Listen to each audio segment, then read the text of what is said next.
खबर यह कि एनडीए का बिहार में सीट शेयरिंग को लेकर जो फॉर्मूला है वो लगभग तय माना जा रहा है। और इस बीच एलजेपी के नेता चिराग पासवान ने मुलाकात की है, जेपी नड्डा से मुलाकात की है। सीट शेयरिंग को लेकर दरअसल दोनों के बीच बातचीत हुई है। दिल्ली में नड्डा और चिराग ने की है मुलाकात। बिहार में सीट शेयरिंग पर मंथन हुआ है। हालांकि सीट शेयरिंग का जो फॉर्मूला है वो तकरीबन तय है, लेकिन चाचा और भतीजे की लड़ाई में ऐसा लग रहा है कि बात कहीं अटकी हुई है और इसीलिए जेपी नड्डा के साथ चिराग पासवान ने मुलाकात की है। दोनों के बीच बातचीत हुई है, दोनों के बीच दिल्ली में मंथन हुआ है और यह माना जा रहा है कि लगभग तय है फॉर्मूला सीट शेयरिंग का। तो चुनावी मौसम में लोकसभा चुनाव का ऐलान कभी भी हो सकता है। ऐसे में अगर बात की जाए तो जिस तरीके से पीएम मोदी ने इस बार एनडीए 400 पार का नारा दिया है, पीएम के इस मिशन के लिए बिहार अहम रोल अदा करने वाला है। बिहार में लोकसभा की 40 सीटें हैं और गठबंधन में करीब 6 पार्टियां शामिल हैं, जिनके बीच सीट शेयरिंग एक अहम मुद्दा भी है। इसी को लेकर जेपी नड्डा और चिराग पासवान की एक मीटिंग हुई है। इस बैठक के बाद माना दरअसल जा रहा है कि बिहार एनडीए में सीट शेयरिंग पर फाइनल मुहर लगने वाली है। रिपोर्ट देखिए और समझिए।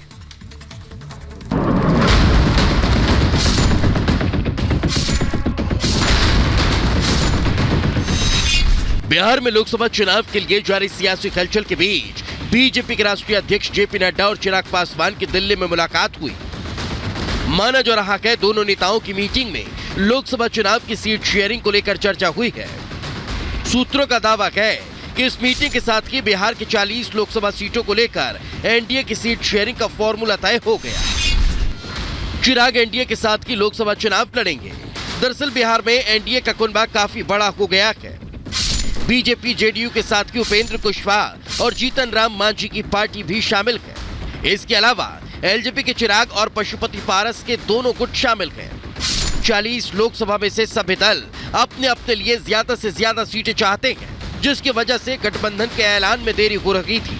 लेकिन अब सूत्रों का दावा है कि गठबंधन में आ रही सभी बाधाओं को दूर कर लिया गया है।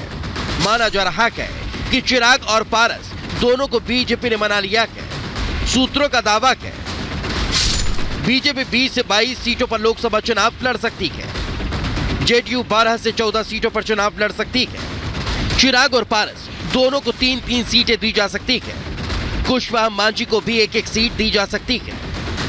कुछ लोगों को एनडीए में सीट बंटवारे की बड़ी चिंता हो रही है। महाठगबंधन के कुनबे की तरफ देखें तो इतनी नूरा कुश्ती है कि सीटों का बंटवारा ठीक ढंग से हो ही नहीं पाएगा।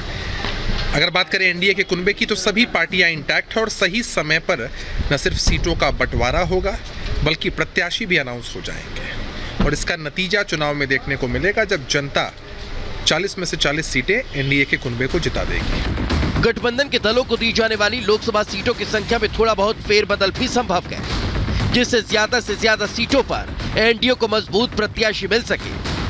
दरअसल एनडीए में ज्यादा पेंच चाचा भतीजे को लेकर ही है। आपको बता दें कि रामविलास पासवान की एलजेपी में 2 फाड़ हो गया है। चिराग और पारस दोनों अपनी एलजेपी को असली बता रहे हैं। दोनों गुट पिछली बार जीती 6 सीटों पर दावा ठोक रहे हैं। चिराग चाचा पारस की सीट हाजीपुर से लड़ना चाहते हैं, लेकिन बीजेपी ने एलजेपी के दोनों गुटों को साथ लिया है। दोनों गुटों के खाते में 2-2 या 3-3 लोकसभा सीटें आ सकती हैं। एनडीए में सीट शेयरिंग कोई समस्या नहीं है। उद्देश्य एक है, भारत के यशस्वी प्रधानमंत्री आदरणीय नरेंद्र भाई मोदी को पुनः प्रधानमंत्री बनाना। इसलिए भारतीय जनता पार्टी के साथ साथ सारे घटक दल एक उद्देश्य को लेकर के चल रहे हैं और सीट शेयरिंग कोई समस्या ही नहीं है। समय रहते सीट शेयरिंग भी होगा, सबके दिल मिले हुए हैं, इसलिए कहीं कोई समस्या नहीं है। आपको बता दें कि चिराग के चाचा पशुपति पारस पहले ही कह चुके हैं कि उन्हें बीजेपी नेतृत्व पर पूरा भरोसा है कि उन्हें सीटों के बंटवारे में उनका पूरा हक मिलेगा।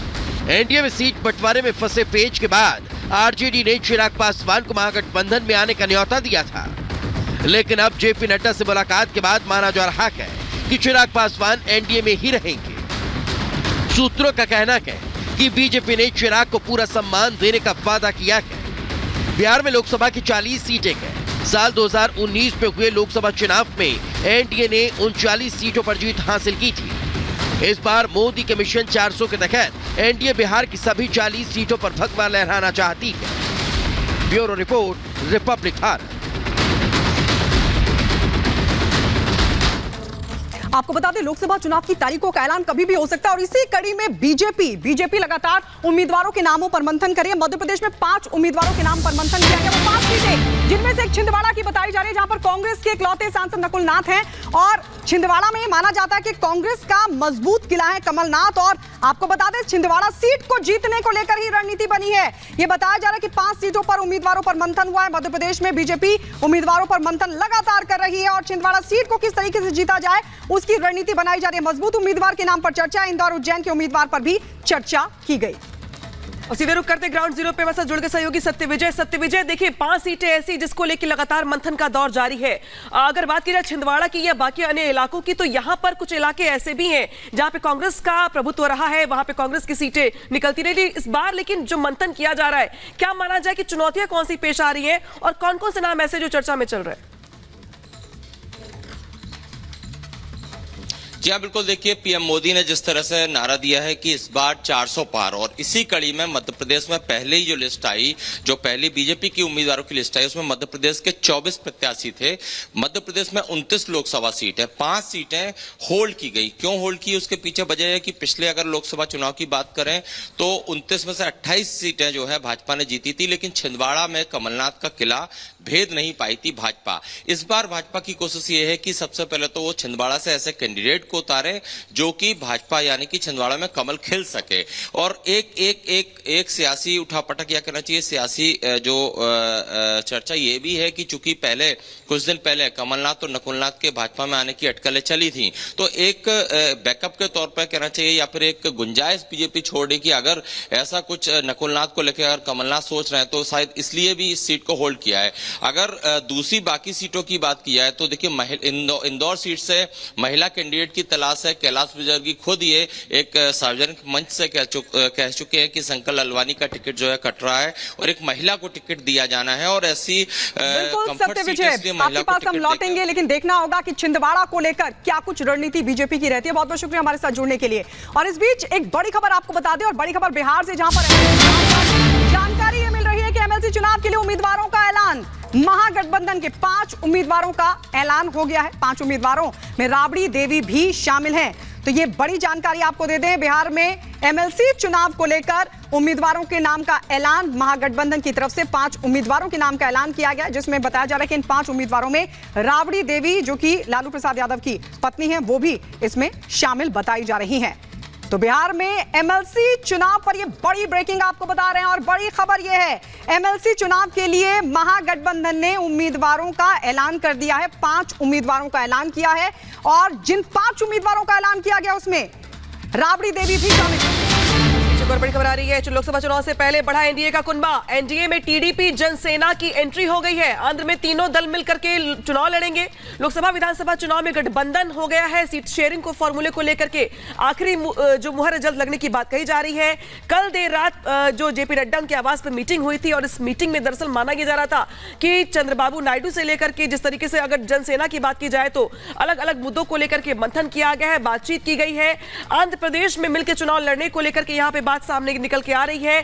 सीट शेयरिंग का जो फॉर्मूला है इसको लेकर के अंतिम मुहर जल्द लग जाएगी, यानी कि चुनाव से पहले एनडीए का कुनबा यहां पे बढ़ता हुआ दिखाई दे रहा है। जिस तरीके से पीएम मोदी की ओर से एनडीए 400 पार का नारा दिया गया है, उस नारे को कैसे हकीकत में तब्दील किया जाए इसको लेकर के राज्य दर राज्य हम देख रहे हैं कि किस तरीके से यहां पे फॉर्मूला सेट किया जा रहा है। और शायद यही वजह है कि यहां पे जिस तरीके से जेपी नड्डा के आवास पे कल मीटिंग हुई है, उस मीटिंग के बड़े मायने हैं।